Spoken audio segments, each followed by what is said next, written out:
Mes tâches en tant que fonctionnaire PLANU, eh bien, elles se calquent sur le cycle du risque. Il y a donc en première partie l'identification des risques, la prévention des risques, également la préparation, la gestion de la crise et le débriefing. Alors les tâches en tant que fonctionnaire PLANU sont celles de tout fonctionnaire PLANU. C'est tout d'abord un travail d'analyse des risques. C'est ensuite un travail de préparation d'une série de plans, de planification. C'est l'actualisation des plans existants, du plan général d'urgence et d'intervention, mais aussi des différents plans particuliers d'urgence et d'intervention qui nécessitent d'être actualisés.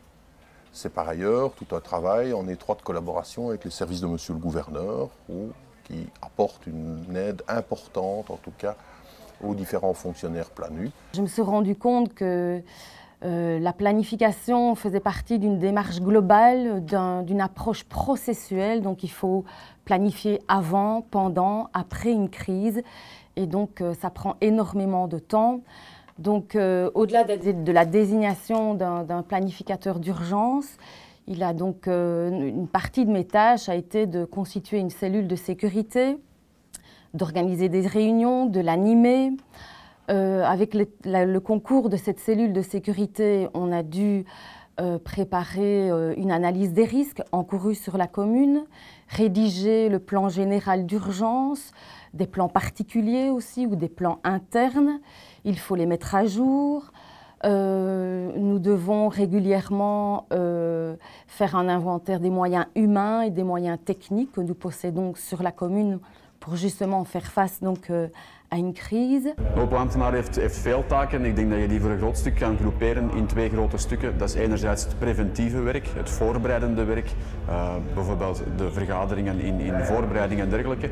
En anderzijds is er het stukje de repressie. Op het moment dat er effectief een noodsituatie zich voordoet, is het eigenlijk vooral het beleidsmatig adviseren van de burgemeester in de acties dat hij moet nemen naar aanleiding van de noodsituatie. Participer aux réunions relatives aux manifestations qui se déroulent sur l'entité de Bouillon. Et en tant que fonctionnaire PLANU, je suis chargée de récolter toutes les informations qui concernent toutes les disciplines. Binnen mijn taak als noodplanambtenaar is het dus ook belangrijk van de kleine activiteiten die binnen een gemeente georganiseerd wordt op te volgen.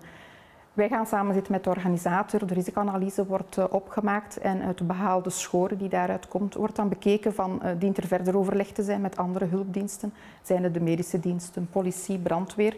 Dan wordt er samengezeten, in gevallen van wordt er een BNIP opgemaakt, maar dat is natuurlijk voor de iets grotere activiteiten. Voor de kleinere activiteiten zitten wij gewoon met de organisator samen, alleen al om aan te duiden van kijk, welke mogelijke gevaren kunnen er tijdens de activiteit zich voordoen. Als noodplanambtenaar is het belangrijk dat u een goed HNIP voorbereidt. Dat betekent dat men eigenlijk moet nagaan waar uw crisiscel gevestigd is, waar uw callcenter is gevestigd, maar dat u ook moet kunnen oplijsten waar de kwetsbare gebieden binnen uw gemeente zijn of welke rampen zich zullen kunnen voordoen. En dat men zich daarop voorbereidt door middel van actiekaarten, zodanig dat men weet hoe men in een bepaalde situatie correct moet optreden. We hebben in Lommel een aantal grotere evenementen ook. Daar maken we dan bijzondere noodplannen voor. Vous avez à ce titre-là un rôle de conseiller puisque vous êtes censé, quand vous êtes un fonctionnaire de la planification d'urgence, vous êtes censé bien connaître votre commune et donc vous pouvez évidemment utilement conseiller ceux qui ont à prendre la décision finale. Ik maak een canvas en zij vullen hun luikjes allemaal in en uiteindelijk probeer ik dan die puzzel samen te leggen om die dan... Ja. Wij organiseren toch 3 maandelijks een veiligheidscel. Wij doen dat niet alleen. Als noodplanambtenaar stel ik samen met de burgemeester de agenda op. We bekijken de te bespreken punten. En dan werk ik samen met de veiligheidscel, eigenlijk met Binnenlandse Zaken van de provincie, die eigenlijk de vergaderingen ook bijwonen en die samen met mij leiden. Als noodplanambtenaar denk ik dat er voor ons nog een andere belangrijke taak is weggelegd en dat is eigenlijk een beetje de nazorg, want voor ons als gemeente begint het dan heel vaak. Wij moeten soms een rouwregister aanleggen, wij moeten mensen ontvangen, wij moeten nog de pers te woord staan, wij moeten nog de website up-to-date houden, zodanig, want mensen blijven nieuwsgierig naar de situatie van bepaalde mensen.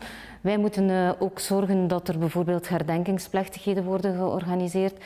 En dat is toch iets wat heel vaak over het hoofd wordt gezien, dat daar toch nog soms maanden achteraf komen en dat je daar toch echt nog wel heel intens mee bezig bent. Ik denk dat het belangrijkste toch wel is dat je zorgt dat er een goed team rond de tafel zit en dat je die mensen regelmatig dan samenbrengt. C'est un travail effectivement quotidien et une réflexion quotidienne.